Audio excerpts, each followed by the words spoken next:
వైద్య సేవలకు అవసరమయ్యే పరికరాలు, ఆపరేషన్ థియేటర్ ఏర్పాటుకు ప్రతిపాదనలు అందజేయాలని భూపాల్పల్లి జిల్లా కలెక్టర్ రాహుల్ శర్మ అధికారులను ఆదేశించారు. జిల్లా కేంద్రంలోని 100 పడకల ఆసుపత్రిని తనిఖీ చేసిన ఆయన అధికారులకు పలు సూచనలు చేశారు. రోగులకు అందిస్తున్న వైద్య సేవల వివరాలు ఆరా తీశారు. సుదూర ప్రాంతాల నుంచి వచ్చే పేషెంట్లకు మెరుగైన, నాణ్యమైన వైద్య సేవలు అందించాలని సూచించారు. భూపాల్పల్లి జిల్లా కేంద్రంలోని 100 పడకల ఆసుపత్రిని కలెక్టర్ రాహుల్ శర్మ తనిఖీ చేశారు. ఆసుపత్రిలో సదుపాయాలు, రోగి సహాయకుల కోసం మౌలిక వసతులను హాస్పిటల్ పర్యవేక్షకులను నవీన్ కుమార్ అడిగి తెలుసుకున్నారు.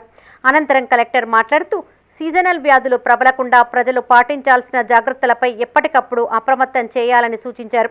మారుమూల ప్రాంతాల్లో నివసించే ప్రజలకు సైతం ప్రభుత్వ వైద్య సేవలు అందించాలన్నారు. కార్పొరేట్ హాస్పిటల్కు ధీటుగా వైద్య సేవలు అందించేందుకు వైద్యాధికారులు కృషి చేయాలన్నారు.